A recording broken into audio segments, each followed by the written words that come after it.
Good to have you. Welcome, welcome, welcome. And so do you use the chat function to just kind of chit chat? If you have any problems, technically, then just send a note to us and or put your virtual hand up if you want anything clarifying, and we will address that. So welcome to everyone joining. We will respond where possible to questions throughout the event, but do engage using the chat function. And there will be a quiz about halfway through, so have your devices to hand.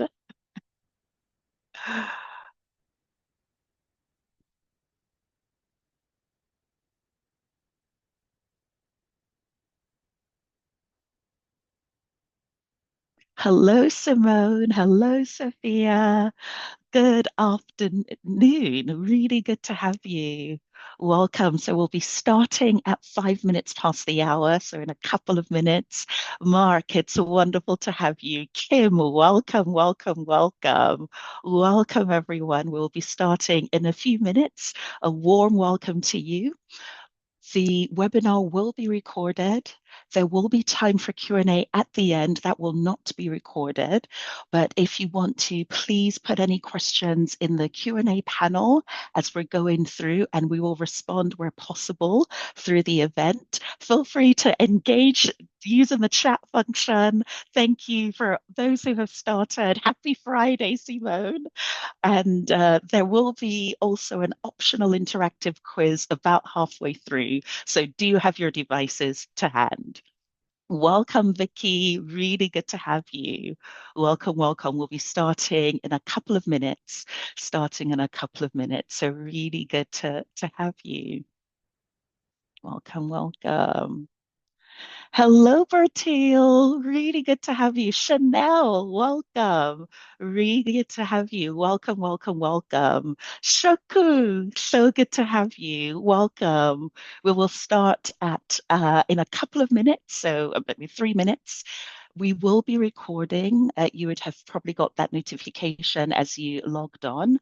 There will be time for Q&A at the end, but do ask any questions using the Q&A panel box, and Moe's on hand and the rest of the team to respond where possible. Do continue to engage using the chat function. And we will also have an optional interactive quiz about halfway through. So do have your devices to hand. Welcome, IK. Welcome, Anu. So good to have you. Really good. Welcome. A warm, warm, warm welcome. We'll be starting in a couple of minutes. In a couple of minutes. So you probably have time to grab a glass of water, but we'll be kicking off promptly in 2 minutes. We will start at 5 minutes past the hour. Welcome, welcome, welcome, welcome, welcome. So good to have you. Welcome.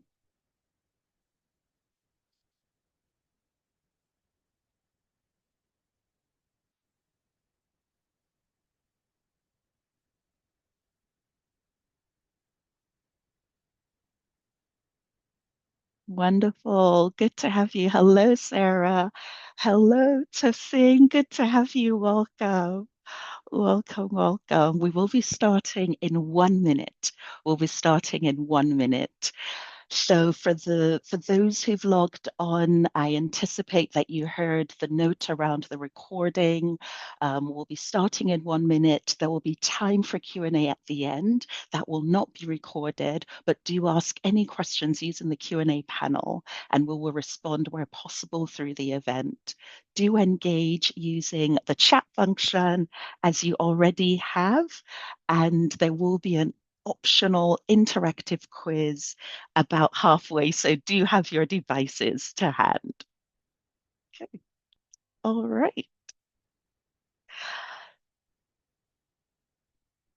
So we will kick off. All right. Welcome, everyone. It is a delight to have you. on this kind of sunny but cold afternoon. I'm dialing in from just outside Oxford. I know there are people from different parts of the world on the call, so it is really a delight to have you with us.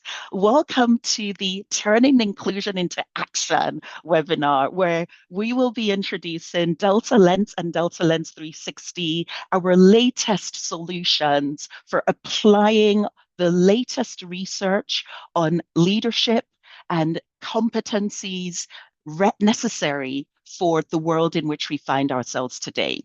So, a warm welcome from me. I am Professor Doyin Atewologun. I am an organizational psychologist. I have over 20 years experience working in research and practice. I'm a regular media contributor, and one of the things that I'm so proud of is being able to blend the work I've done in consulting, in industry, in practice with research and academia. And on that basis, I've had the honor of kind of receiving a number of recognitions, really uplifting and highlighting the ways in which I've combined research with practice. And it is a delight to have you today, like I've said, because this is one example of how we've been able to blend our thinking from research to application in order to have impact. So warm welcome from me. I am also here with colleagues, with part of the Delta team. So you will kind of might see them pop up in terms of conversations in the chat. I will also be supported by my colleague Moe. As we kind of go through the next hour or so with you. But wonderful to have you. So, introducing Delta. First off, this is the first big announcement I want to make. You are first to know that we recently won Business Psychologist Service of the Year from Global Livewire Awards. So I just want to kind of give a big whoop whoop to the Delta team. And what we do is we help organizations turn difference into performance. We are a group of psychologists, facilitators, coaches, change experts, and we work across the globe to help organizations develop their leadership and culture transformation using audits, diagnostics, coaching to build organizations that are fit for the future. It is I keep saying it really is a joy to be in conversation with you today. So what I want to do is tell you a little bit more about what's happening today. By the end of this session, you would have understood the power of inclusive leadership and gained insight to some of the research behind inclusive leadership that Delta has done.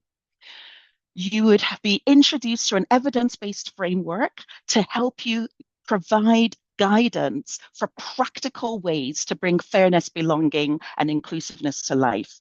We work with leaders across the world, and there is one of the things that you will hear over and over again from me today is there is this ongoing narrative in terms of fairness is important, respect is important, recognizing people for who they are is important.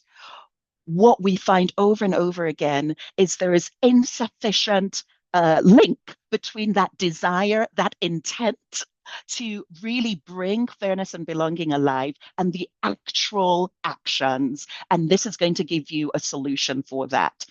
And so you will hear ways in which organizations, leaders, and people managers can close that gap between what might be perceived as performative intent, i.e., I'm just saying it because, it's the right thing to do. It's the right thing to say. Everybody else is saying it.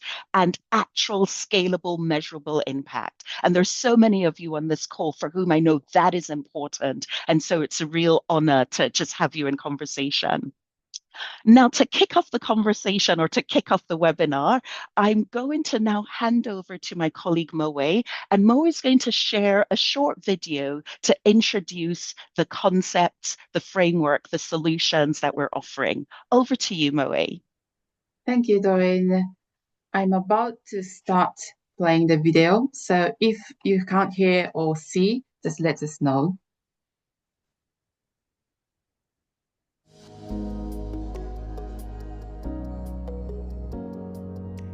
Leadership is changing. One of the biggest challenges in leadership for today's world is closing the gap between good intentions and real impact. We've designed Delta Lens to help leaders close that gap.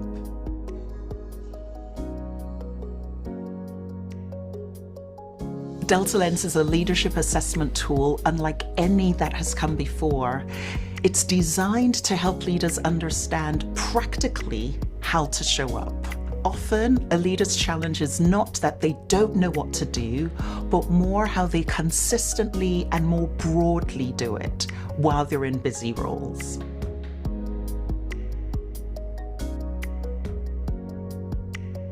Most leadership assessment tools focus on personality or cognitive traits. Delta Lens is different. At its core, leadership is about relationships. Delta Lens focuses on leadership behaviours in relation to others, what their people feel and how people react at work. It gives leaders insights and practical tips when interacting with others, when leading a team, and when influencing a system.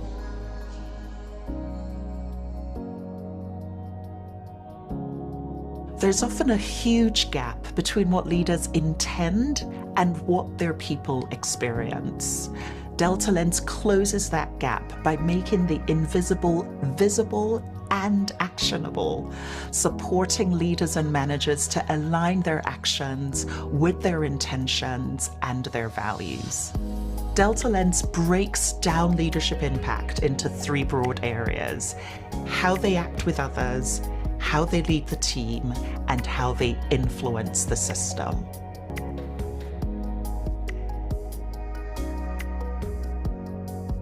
Delta Lens is a 25-minute self-assessment tool designed for individual insight. Delta Lens 360 gathers feedback from others and links to Delta Lens to show how a leader's own view of their own behaviour compares with the views of others, thereby highlighting where their leadership is really landing. It reveals their hidden strengths as well as their blind spots. Together, Delta Lens and Delta Lens 360 create a full picture, how leaders see themselves and how others experience them.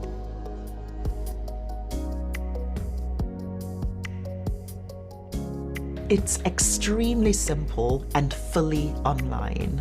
Leaders or managers complete an online questionnaire and then receive a clear visual report with practical insights to start applying straight away.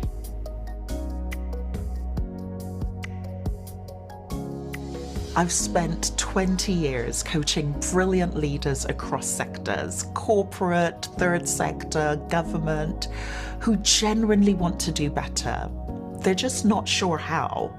I wanted to be able to help them get to where they want to be. So we created Delta Lens, and now they have that information. When it comes to being a great leader, good intentions aren't good enough. You have to create real impact. Inclusive, high-performing cultures start with self-aware leaders.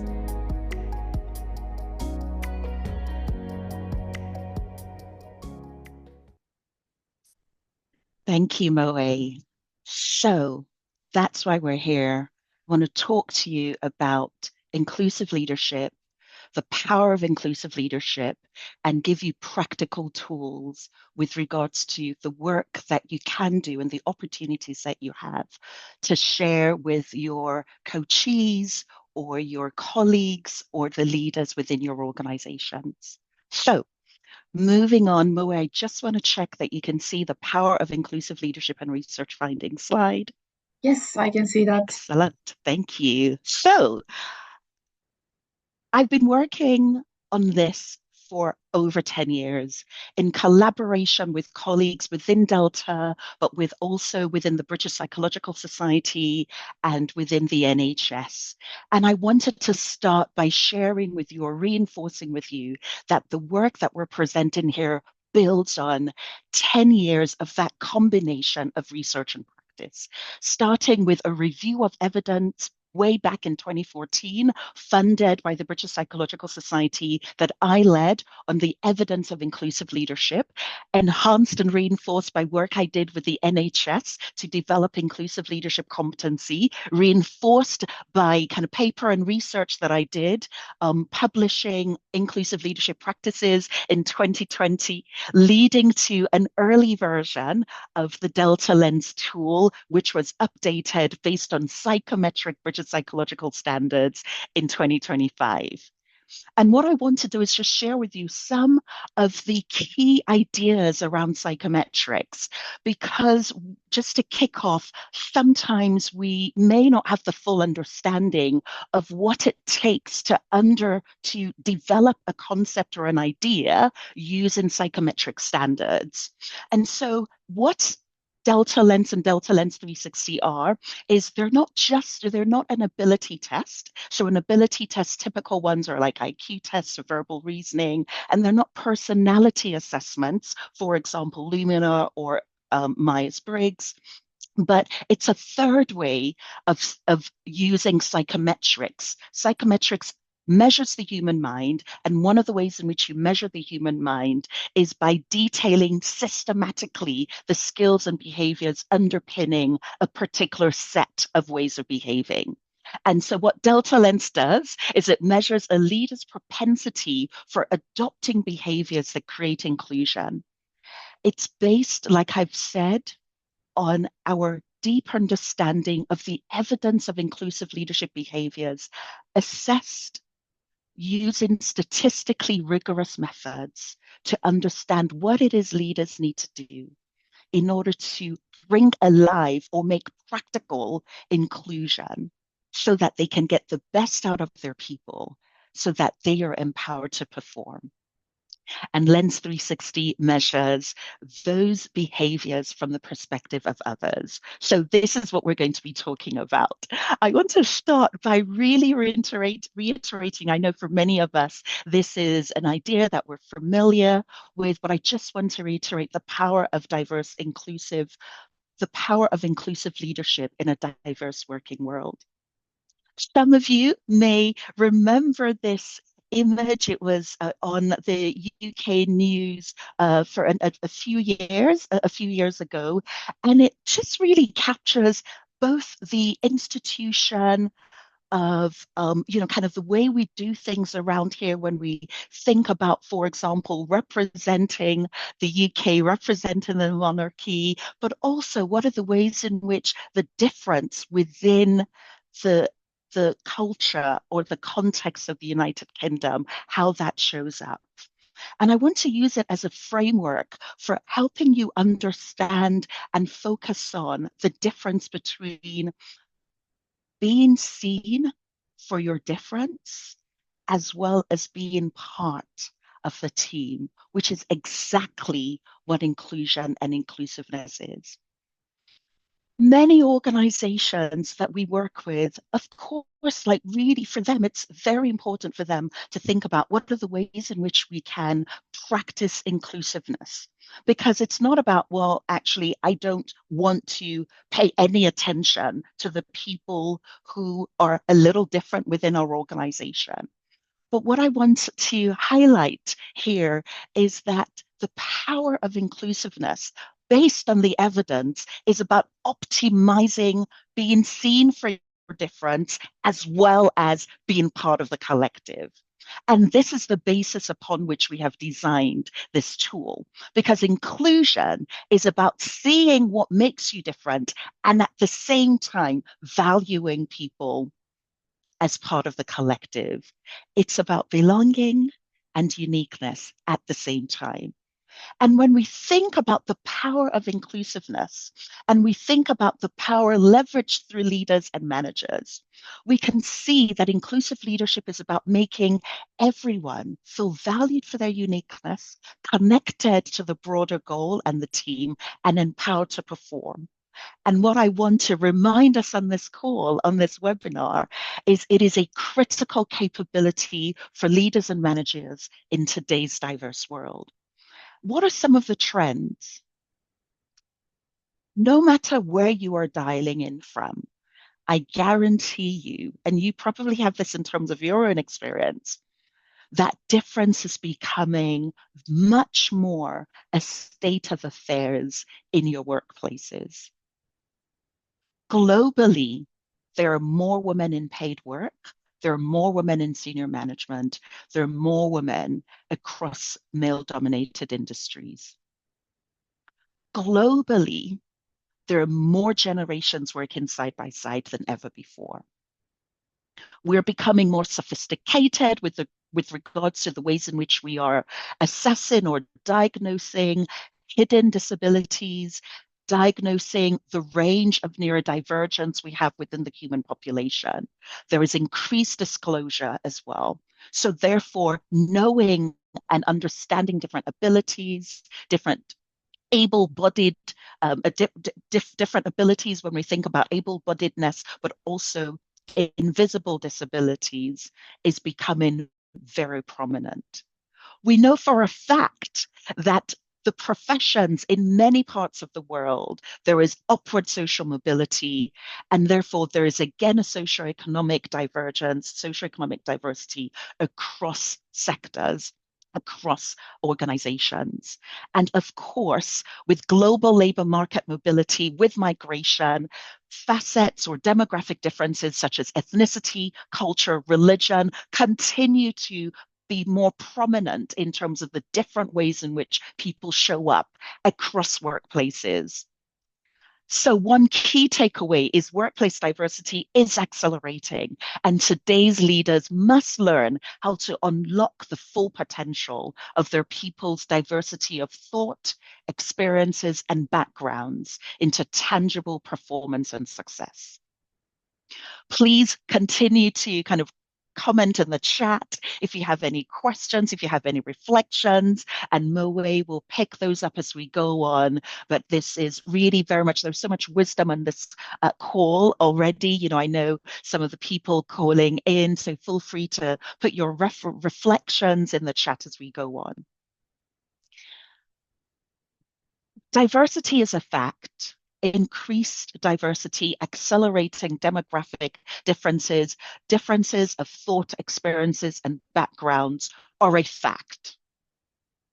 The beautiful thing is that the work we have done and many other researchers shows that leveraging that through specific sets of behaviors will drive performance at different levels. It will drive the performance of that diversity. It will leverage the diversity such that you get performance at individual, team, and organizational level. We know from the research that leveraging the difference that is already in existence within the world and the working world at the individual level increases a sense of psychological empowerment, improves well-being, builds stronger relationships and trust. And we know that at the level of team, it is a practical way to integrate diverse perspectives, provide enhanced decision making and collaboration, such that the team as a unit is performing more impactfully. And at an organizational level, it gives a collective sense of who we are and how we show up. It leads to talent retention and is a key way in which you can sustain competitive advantage. I'm thinking as I'm sharing this slide with you of all of the clients that we've worked with to help provide this kind of framework in terms of, well, what are the ways in which you think about what's going on at an individual level? So we work, for example, through coaching with clients who are as senior leaders who may not have had that much experience and expertise in thinking about how their different people show up. So it might be that they're working with people for whom they're the first generation in this part, in this type of business. So one senior leader I was working with who had worked in law for many, many, many years, was thinking very much intentionally about what are the ways in which I can think about the early career individuals who've come to my organization for whom some For them, this is their first time that they're kind of working like in the city or working in a professional service context. And we've worked through coaching with helping individuals think what are the ways in which you can develop authentic relationships with individuals who might be a little different. And then what happens is when you develop those relationships authentically as a leader, it builds that sense of trust and it unleashes a side. And this is what happened with this client. It unleashed a side with the person that they were working with, a side of that person that they hadn't fully recognized or valued. We've also worked with teams to bring some of these models alive. And what I want to just highlight is the difference between thinking about the one-to-one versus thinking about the team as a unit. And so, yes, in addition to building stronger relationships, building trust in that one-to-one context, a lot of research shows that when you look at the team as one collective, look at the team as a unit of analyses, when you find ways in which you build practices such that all of the different perspectives in that team are are surfaced, and where there is a collective sense that we have a way in which we can share what's going on, we can share what our aspirations are, but we can also share collectively what are some of the fears or kind of risks associated with the decisions or projects that we're working on. That when we build with teams or when our clients, we find that when they actually building these processes for shared decision making and integration of diverse perspectives, they come back with a sense of more backing of what's going on within the team. So the teams come back or come out with a sense of we are seeing each other as one. We back the solution. So when a manager goes, one of the line managers that we worked with, then went to another meeting to share the ideas that they had developed with their team while building in some of these principles of inclusive leadership. It was a little bit kind of like contested, but they presented that collective finding to a larger group of colleagues, and they were backed by their colleagues, they were backed by their team, and that really helped them hold on to the solutions and the ideas within that sub team, and it really helped build that sense of kind of we're in this together and develop that team cohesiveness. And then finally, we've worked with clients where we've shared this overview with regards to, well, when you think about inclusive leadership, think about it as a leadership competency. And so what it has done with another organization we've worked with is given them a common language as they think about, okay, what are the ways in which, what do we stand for? And they use some of the behaviors that we've highlighted as part of the framework and say, okay, this is the thing that we stand for. This is the thing that is important. Actually, we have permission as leaders to stand up and role model and influence the ways in which people see us as a collective, really sharing or reinforcing that sense of an umbrella leadership style.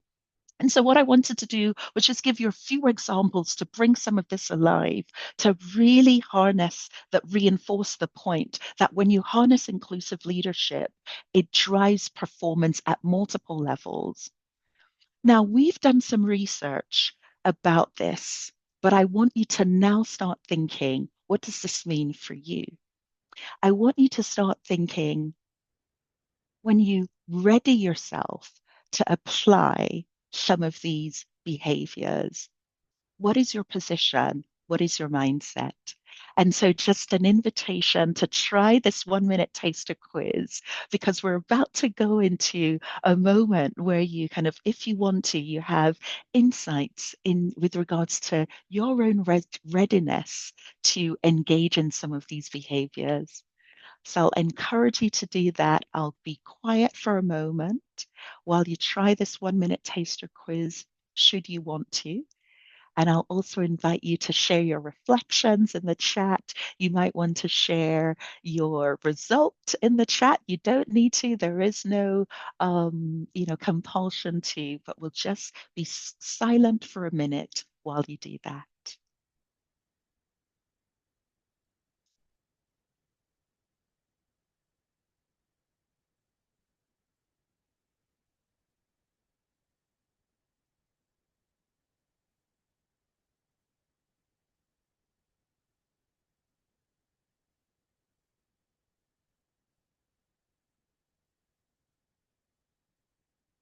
Moe has also put the link to the quiz in the chat, so feel free to follow that link if you're not able to use a device to scan the QR code.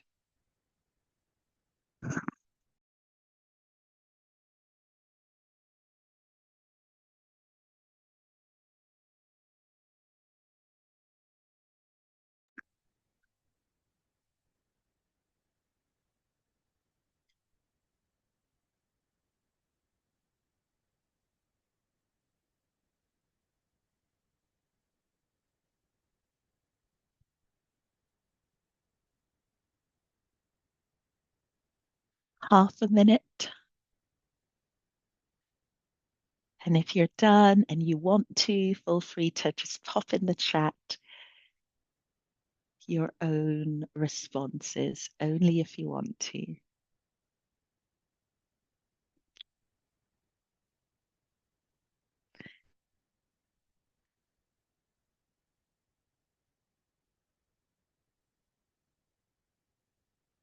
Thanks, Simone. Thanks, Sarah.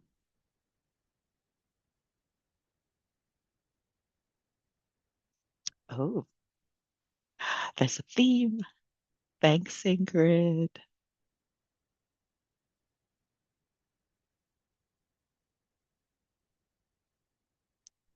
Okay. All right. So there is something about, people who show up here and there is definitely a theme. Thank you so much for your responses. In terms of the questions, it was just a 1 minute taster. It really is just an opportunity for you to start thinking about the ways in which like what your mindset is as we think about inclusivity.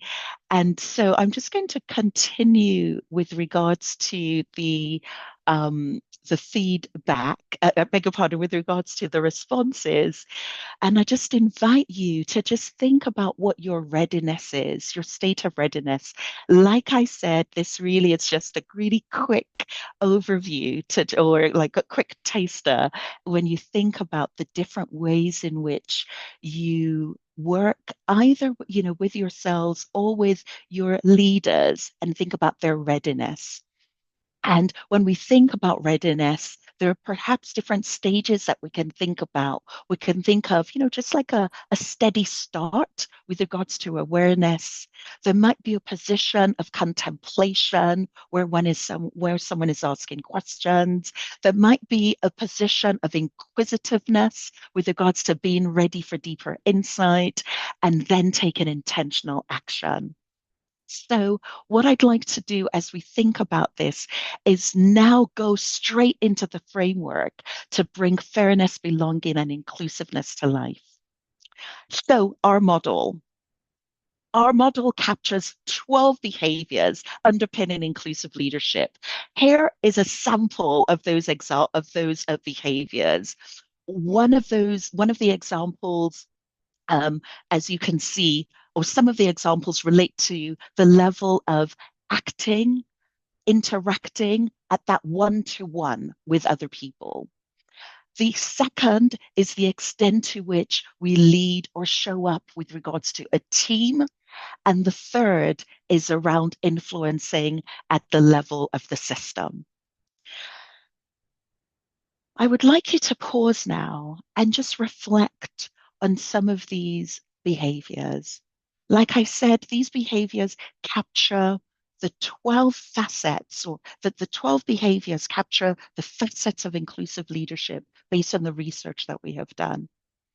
And those facets capture the differences between how people show up with regards to being with people in a one-to-one, leading a team, and changing the system.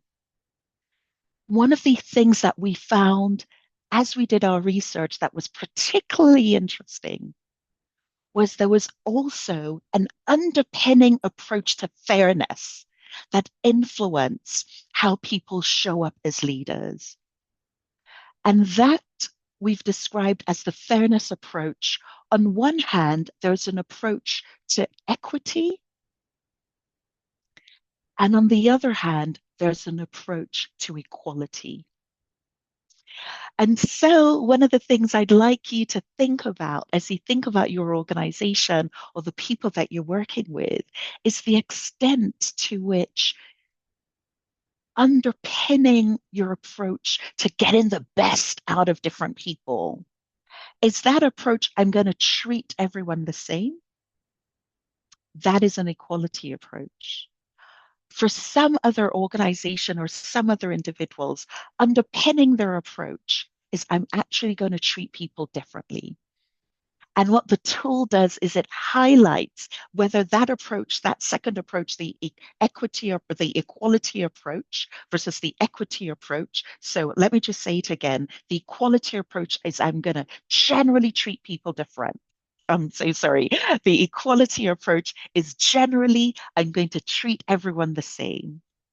The equity approach is generally, I'm going to think about the different ways in which people are different, and I'm going to make adjustments for those. And the tool captures those two underpinning approaches. But what we found is that whether your approach is equality or equity, you still have the capacity to engage in inclusive leadership. So, what I'm now going to do is going to go into some more detail with regards to some of our findings. What we're not going to have the chance to do, but would be very happy to do through, additional conversations, is do a deep dive into the 12 areas. But I want to give you a little bit of a highlight of some of the research that we found.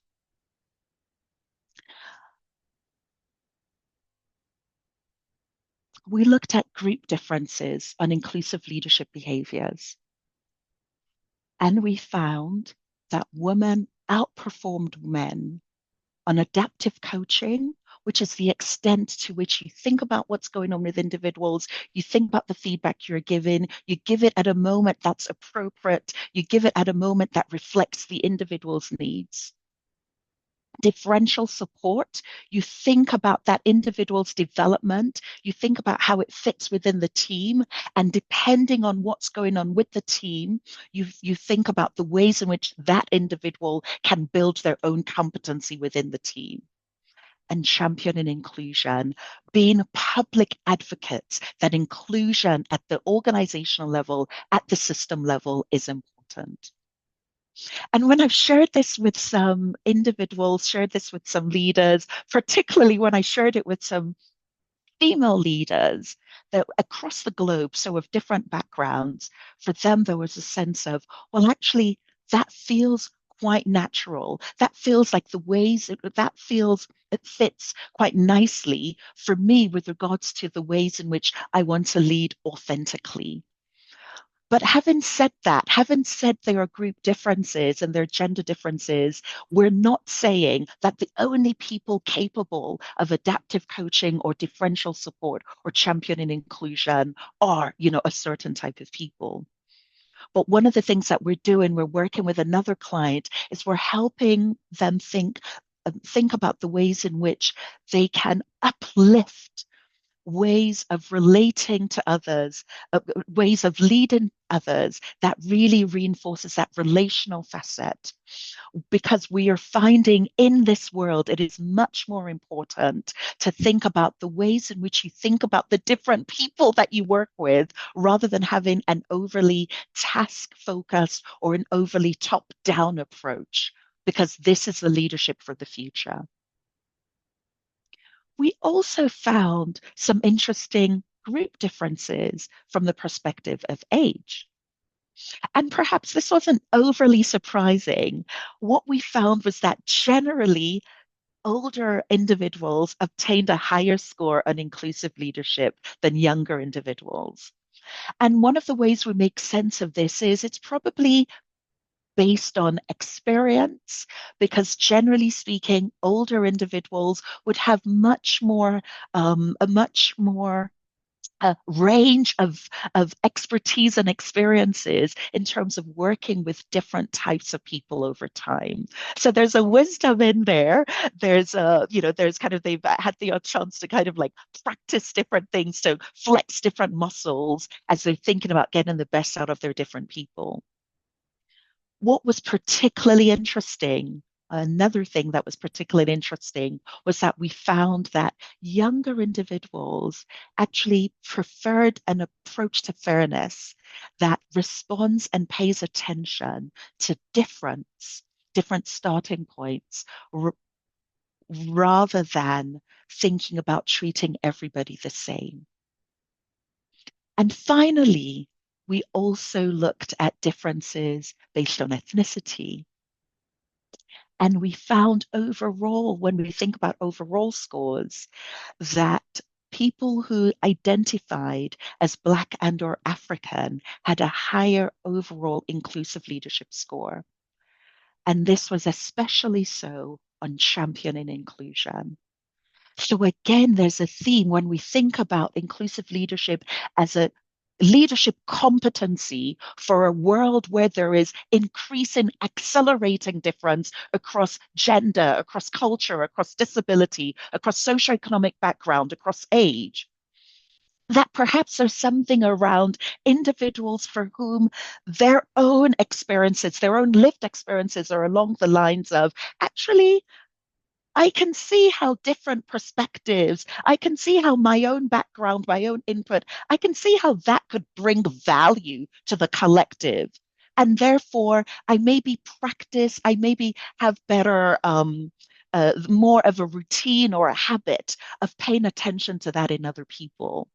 And so at Delta, we are keen to continue to build on this research. We would welcome any large organizations who would want to test some of these emerging hypotheses with regards to group differences on inclusive leadership, particularly when we think about leadership for the future. So that's the research. I'm now going to go to our last section with regards to how we help organizations, leaders, and people managers close the gap between saying, yes, inclusion is important, and you know what? That's all I'm going to do, or I don't know what else to do, and actually being specific in terms of active action that is scalable and measurable for impact.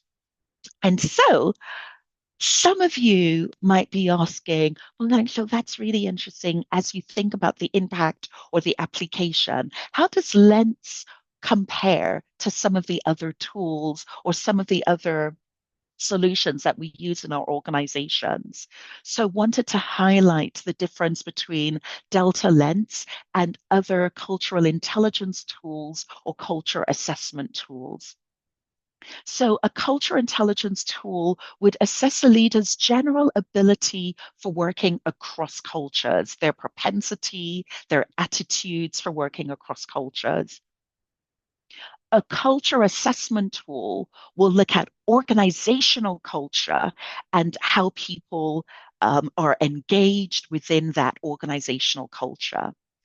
Delta Lens looks at both, like cross culture, like regional culture as a difference, as a demographic, as well as organizational culture. How are we building a collective sense of what's important within our organization? But it does that with psychometric assessments, i.e., it tells you your results, personalized results against represent against a sample of other leaders, and it tells you the specific behaviors that you can use to leverage difference into performance at individual, team, and organizational level. So it's not a general, all size fits all leadership tool. It's not an employee cultural barometer, but it generates those specific insights to increase behaviors proven to turn difference into a competitive differentiator. And so, with regards to how we would use it and how we have used it, you get a self assessment questionnaire, like I've inferred, and you get a personalized report as a result of that. When you get your personalized report, you get a practical focus on your key growth areas as well as your key strengths. So, the top three areas in which you do exceed, in which you do well, in which you do best, the things that really differentiate you, as well as practical suggestions for areas to develop. But that's just not it, because many of us on this call will recognize that there is, on one hand, an opportunity for leaders to deepen their understanding of themselves based on their own self reflections. And you've already started doing that with that kind of 1 minute taster quiz with regards to, what is my mindset? But we know how powerful a 360-degree tool is. Because if we're defining inclusive leadership as a core leadership competency for the future, and we're saying it's about really leveraging the difference in the people around you, then it's the people around you, one could argue, who have the best way of telling you the extent to which they feel that they belong and they're valued for their difference. And so maybe reflect back on your own readiness indicator. How open are you to rethinking assumptions, cultural assumptions, professional assumptions, perspectives in terms of, well, you know what, I've done this job for many years. I know what the solution is. I'm a leader. These are the expectations people have, not just you, but of course the leaders that you work with. How open are you to rethinking those and seeing things from other people's perspectives? And this is what the Lens 360 offers. It's a powerful way to think about, well, I do understand my own strengths and my own growth areas, but what are the ways in which that maps on to how other people see me? And so there's an opportunity to get feedback from your line manager, from peers and co-workers, from direct reports, from other stakeholders. And what our finding is that Lens 360 particularly supports people leaders to move from performative intent, I want to be inclusive, I don't know how, to measurable, scalable impact based on that multi-rater perspective. In addition to your own key strengths and growth areas, it highlights your key strengths and growth areas as perceived by others. And it also reveals the gaps between how you see yourself and how others see you, whether that might be the things that you did think you did so well, but other people think you do great in, or things that you're like, actually, I'm okay on, but you get feedback from others and they're like, well, not so much. And so it reveals those hidden strengths and those blind spots. You also have the opportunity to get free text feedback and sections for reflections and development plan, which you can work through with a coach. We would always recommend a facilitated session, a facilitated debrief, one-to-one with a Delta expert to help you get the most out of your Lens 360 so that you can turn those insights into action. And this is some of the ways in which that deeper conversation could happen. For example, if we're thinking about given ownership, and given ownership is the extent to which someone in a leadership or managerial role gives people autonomy and ownership over their tasks, relinquishing control and trusting others to work independently. We know that it is more likely for leaders to do what we refer to as a kind of provide a heightened degree of scrutiny and lower trust with people who are a little different to them. So I want to go back to the earlier example just to use it as an illustration where I said I was working with a senior leader and thinking about what are the ways in which they can optimize that relationship with someone. They'd been in a law firm, they'd had many, many years, decades of working in a highly professionalized context. And someone joined their team, and it was someone who, for whom this was their first, they were first in their generation, first in their family to work in in a really exclusive elite law firm. And that person was therefore, didn't quite have the code, the didn't have the cultural capital to draw on with regards to thinking through what are the ways in which they show up. And we know that in that kind of context, there's a little bit of a reduced level of trust. There's a little bit of a reduced level of, actually giving people the opportunity to make mistakes where someone is a little different.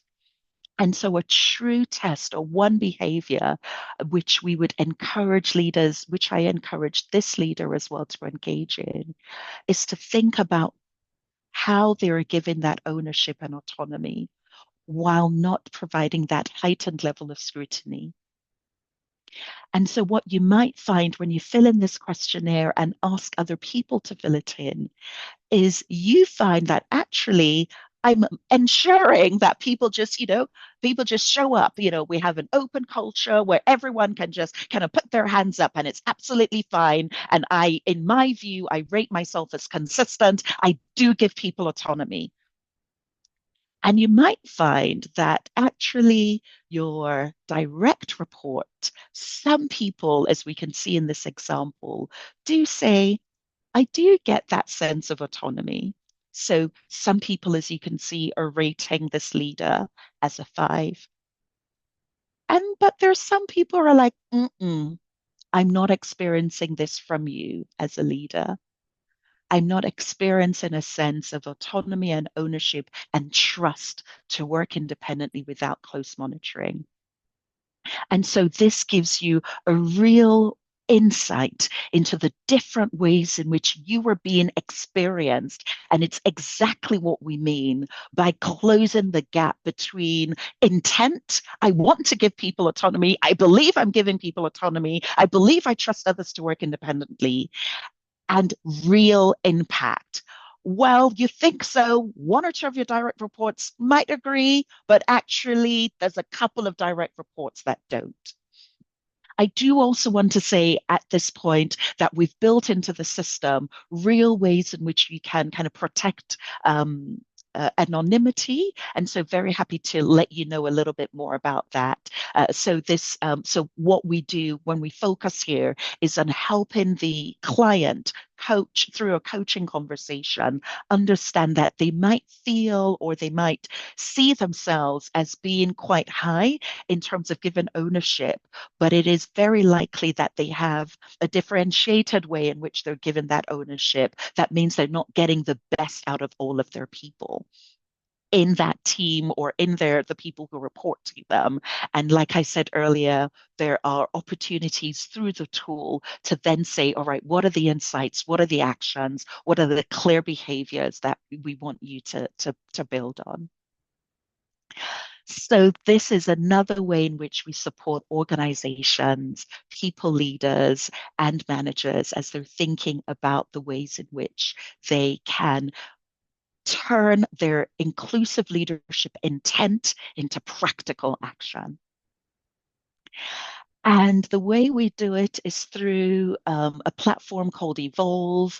And what it does, it's similar to many psychometric tools some of you on the call will be familiar with. You go on, you get a dashboard, you have the opportunity, depending on whether you're just going to do the lens tool or you're going to do the Delta Lens 360 to manage when the questions go out, what the different people you want to fill it in, and to and to get the results. But of course, Delta is very helpful, very much here to help you and support you in that. And so, in the last few minutes before we open up for questions, I just want to highlight some of the ways in which we've used this, just kind of pulling some specific examples together. We've had the opportunity to work with various individuals across different sectors. And one of the strong themes is the additional insight that this tool gives, the specific, practical, actionable insights that this tool brings. And like I've said on the call already, on the webinar already, is there's a strong need for leaders and managers across the globe as as difference becomes more prevalent within our workplaces to develop their capacity to get the best out of difference as a competitive differentiator. So this is not about being fluffy and nice to some of those others. This is about thinking about the world that we are working in and developing your leader's capacity, your people manager's capacity to get the best out of all of your people. And there's nothing else like it on the market. We're so proud. One of the case studies or one of the recent ways in which you've used is in this inclusive leadership capability case study. So a client came to us and said, we've seen that there are patterns in our engagement scores. We're finding that there's some demographics where there are lower engagement scores, and there's some demographics where there are higher engagement scores. We're obviously not leveraging difference in the ways in which we want to, because we want to remain competitive as a consumer goods company. And so they asked Delta to come and advise them on how they can do this. We can work with clients in many different ways. So this just gives you one illustration of how we did this with this client. So using the Lens framework, we provided one-to-one coaching so each individual could get a sense of what are my strengths, how am I showing up, what are the specific behaviors that I do really well in, and what are the areas in which I need to kind of lean into.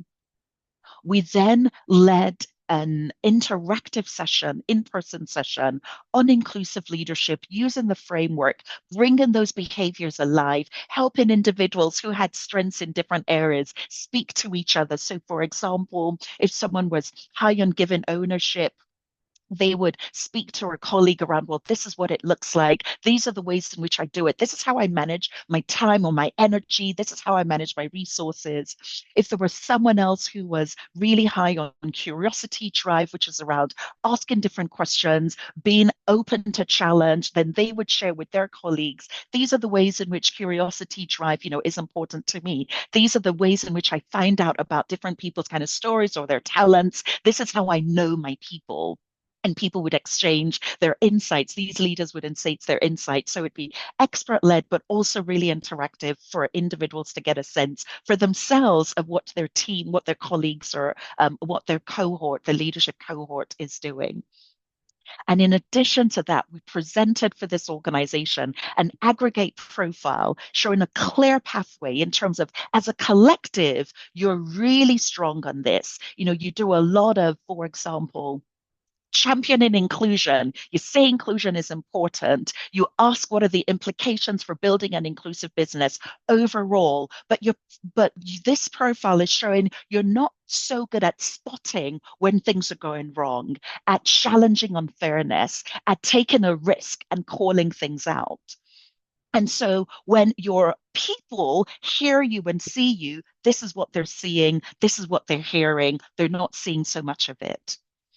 And so leaders were left with a shared language, precise indicators of behaviors, and clear action plans, which anecdotally for them, while they were there, resulted in stronger cross-department collaboration. Also did after, there were processes, practices, relationships that they developed after the session that we ran. And anecdotally, they were starting to talk about higher employee engagement and innovative results. And so, just to give you an indication, this kind of solution initiative for up to 20 leaders, we have a package of just under £10,000. And when we think about the Delta lens and the debrief, for a one-to-one, we have an opportunity for a one-to-one session, and that will be about £350. So we are coming to the end. We will be stopping the recording very shortly and opening up for any Q&A. You have understood the power of inclusive leadership as a core competency for today's leaders and managers, no matter where you're dialing in from. There will be differences in gender or age or socioeconomic background or disability or nationality, culture, and religion that your organizations are grappling with. And this is about using an evidence-based framework. What is inclusive leadership? What is inclusion? Inclusion is optimizing for sameness and difference and turning that evidence framework, answering the question, right? What does inclusive leadership as a competency, as a leadership and management competency look like? Turning that into measurable, scalable habits, decisions, and interactions so that you can step back after having done the measure and you can say, overall, in this part of our business, we're doing really well on this. And you can, should you choose, then map your inclusive leadership behavior scores onto particular performance outcomes. And then you have a measurable, scalable indicator of the link between specific behaviors in your part of the business and specific performance outcomes. And so, my challenge to all of us on the call is let us move away from broad, aspirational, performative intent. I want to be inclusive. Inclusion is good. If it is, absolutely think about how are you going to action it? How are you going to provide evidence for yourself and your organizations that we say when we think about fairness and respect and belonging for everyone, that we're building it into a management or leadership competency so that we can show you how inclusiveness done well becomes a powerful driver of high performance? Thank you for joining. Thank you for joining us. Leave us your feedback. I'm always going to drop the feedback link in the chat. And if you want to take this conversation, we welcome you the opportunity to take this conversation forward. You have the opportunity to book a complimentary call with a Delta consultant. Thank you for those who've engaged via, in the chat. I haven't had the chance to respond or read all of those. I'm going to stop sharing very, very shortly, not quite yet, but very, very shortly. And then very shortly, I will invite my Shamoli to stop recording very shortly. And then we will just open up for anyone else who wants to stay. We have another 10-ish minutes.